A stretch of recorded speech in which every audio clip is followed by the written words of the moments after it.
What's up YouTube, Infected Xenon here, welcome to another episode of Break That Deck. So the most requested deck for me to talk about for this episode was Geargia Karakuri.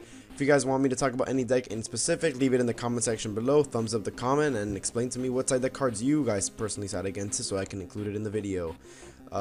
This is a deck I played for a long while, and I just ended up not playing it anymore. It's a great deck. Stuns, OTKs, and that's the objective of this deck.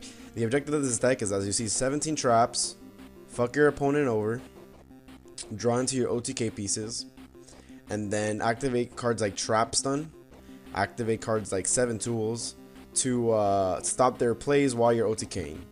And it's simple. There's like literally a 2-card OTK with Geargia Armor and Gen X Ally Birdman that they really don't care about, and it just fucks you up because it's such a good OTK, so consistent, because you can just search Birdman off of Geargia and you're good to go, and then you just OTK, you resolve Geargia gear and you're winning the duel. It's as simple as that. It's really dumb. That card is ridiculous. Trap Stun including in the deck, activating it main phase 1 is stupid. 7 Tools negating anything as you're going off is dumb as hell. I mean, and this deck is just great all around. It hasn't seen a lot of play this format, and it hasn't seen a lot of tops this format. Namely because the reason why this deck prevailed so much is because it destroyed, the dragon matchup. This deck was the only deck faster than dragons per se. The fact that you could stop them and then you OTK them faster than they can do anything. This is why the deck was so successful, because it just was way better than fucking dragons in my opinion. And that's why I played it during dragon format. Plus it was a lot less expensive, a lot cheaper than dragons. I don't know how you would word that. They have access to cards like Black Rose, which Black Rose itself is such a game-changing card. Crimson Blader, they have easy access to rank 8 synchros, level 7 synchros, and they can make rank 4 synchros faster than you could say a really long word, because it takes them a while, because you know it's only as fast as you can play it. And they can make rank 3 plays easily as well too. And so all in all, game 1 you're gonna be having a hard time winning unless you really do have answers for all of their plays. If they can't stop you, then you should be winning though. I mean, if they draw bad, if they draw all monsters, they're losing already, because a thing that this deck relies on a lot is traps, and traps to defend their monsters. But usually they're gonna open a godly, they're gonna go set armor, set 5 kind of thing, or set 3, set 4, and you're just gonna have a hard time playing around the spells and traps. I mean, to each their own. Maybe you play around it easier, I don't know. So yeah, that's pretty much how the main deck works. Then entering games 2 and 3 is what you're going to want to be siding. If you're going to go first against this deck, you're going to want to get Thunder King YuGiOh. Thunder King YuGiOh is a monster.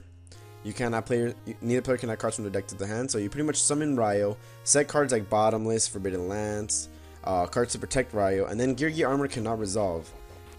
They can't search for cards like Accelerator and stuff like that, so they're going to be, you know, struggling to get their OTK pieces. They can't add Birdman off of Geargia X. They can't search Accelerator off of Armor, and pretty much at a 1900 body, they really don't have any main deck answers unless they have like Arsenal, Special Summon Accelerator, and Arsenal's at 19, and then they can ram into you, and that's their only main deck answer to Thunder King. And if you have defense, you're not even going to worry about that. So resolving Thunder King first against them and having back row is pretty much an auto win against them as well.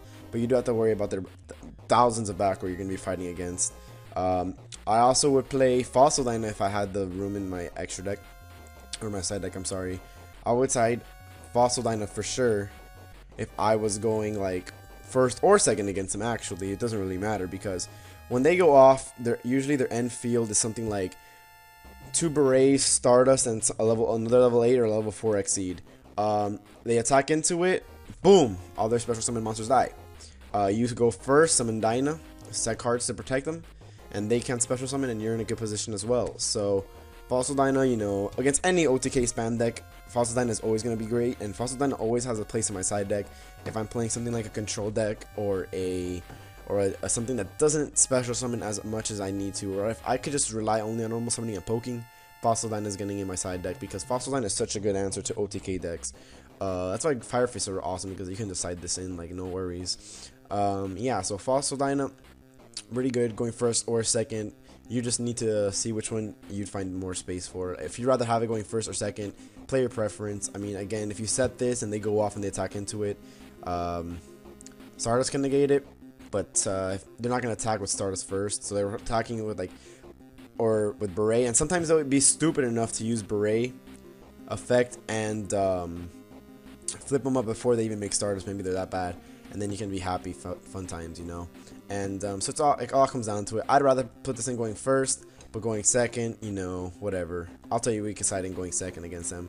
Now going second against them, Valor and Max C are pretty much what you want to do. So Valor, you want to play this right. You don't want to Valor the Geargia armor. You want to know why you don't Valor the Geargia armor? Let's say they have 3 cards in their hand. They flip up armor, you Valor it. Then they just special summon Accelerator, go for Geargia next, and you just minus. You didn't minus because they didn't get a search, but you didn't stop them to the point where they just have a face-up Geargia armor that you can run over, you know. They still went for the Exceed, and they still went for 2300 damage to you. So you want to Valor when they go into Karakuri Beret or Beredo. The Karakuri Synchros that special summon from a Karakuri from their deck, you need to stop them.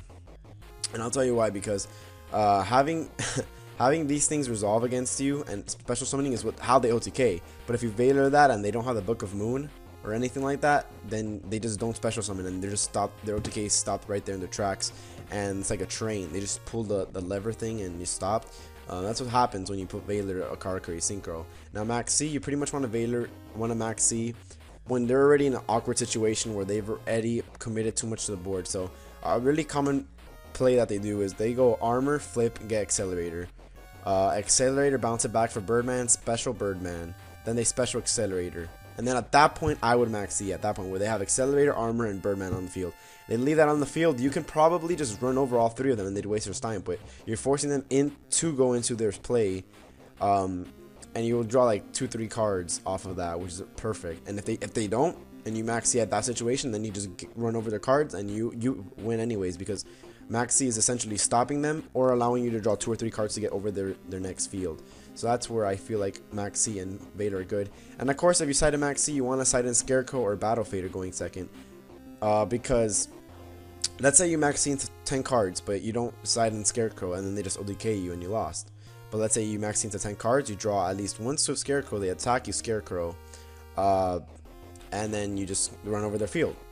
You want to Max C into something, as how I've always put it. I never like playing Max C, because playing Max C is great. You draw cards. If you lose that turn, you aren't able to play the cards that you drew into, so it doesn't really matter. It just mitigates the whole fucking purpose of Max C. You could have played Threatening Roar or Wabaku instead. But instead, when you have Scarecrow, you have something that you can draw into. If you're playing Gords, you can draw into Gords. If you're playing Tragodia, you can draw into Tragodia. But Max C without any hand traps to stop the OTK is kind of useless. You're just drawing cards that you aren't going to be able to play if they OTK you. That's why you need to play Fader or Scarecrow along with Max C, because that way you're drawing into stop the OTK, and you're still going, you know. And then you can just play your cards and get over the field. So Cyber Dragon is another good card going second, because obviously, if let's say their ending field is Cyber Dragon, I mean their ending field will be Stardust Dragon to 2 Berets and a level 8 Synchro or level 4 Geargia next to search their other OTK stuff. You go summon Cyber Dragon, fuse for 4, get Chimera Tech for 4,000, and then attack for 1,500 over the Stardust. Set some back row. You have a 4K free beat stick without even wasting your normal summon, by the way. And you got rid of the field, and I don't see the problem with this at all, which is ridiculously good. System Down is a card you can put it in going second or third, because you fucking go third in Yu-Gi-Oh! Like, your opponent goes first, second, and then you go third. That's how it works. When you're going first or second, System Down's great. Pay 1,000 life points, banish your face-up machine type monsters from your opponent controls and in their graveyard, which is ridiculous. Ending field. Again, the level 8 Synchro or Giga Nex, Beret, and Stardust. System Down, 3 of them. Summon something to get rid of Stardust Dragon. It's not that hard. Stardust Dragon, it's only 2,500. It used to be a big deal. It's not so much a big deal anymore. Pretty good card. Only 1,000 point cost. I don't see the problem with it. Especially with Upstart Goblin, that they play 3 Upstart Goblin in their main deck. They're essentially giving you 3 System Downs for free, if anything. Mistake, again, the same way as Thunder King Ryle. You put it in going first or second. Prevent them from searching their OTK pieces, prevent them from OTKing you, essentially. And then Fiendish Chain will work the same way as going Vader, but I put in Fiendish Chain going first and Vader going second, so I switcheroo them. You know, if I was going first, I put in the Fiendish Chains, then game 3. If there is a game 3 and they're going first, then I take out the Fiendishes and put in the Vaders, because obviously you can't activate Fiendish from your turn. Or maybe you can just keep both of them in if you really need to. If you're main decking Fiendish, of course, just don't take it out. But if you don't have anything to take out, then take out that if you're going second, blah, blah, blah. So that's pretty much how you beat this deck. It's not that easy of a matchup. They're not that relevant anymore either, so you're not going to be really playing against them as much. But yeah, hopefully you guys enjoyed this video. If you did, feel free to leave a like rating in the video. Suggest any videos that any decks that you guys want me to talk about in the comment section below. Thumbs up if you want to see that comment. Like, thumbs up the comment if you want to see me talk about that deck. And reply to that comment with cards that you would personally side against it and how would you play against the deck. Thank you guys so much for watching. In fact, in and out. Have a good one, guys. Peace.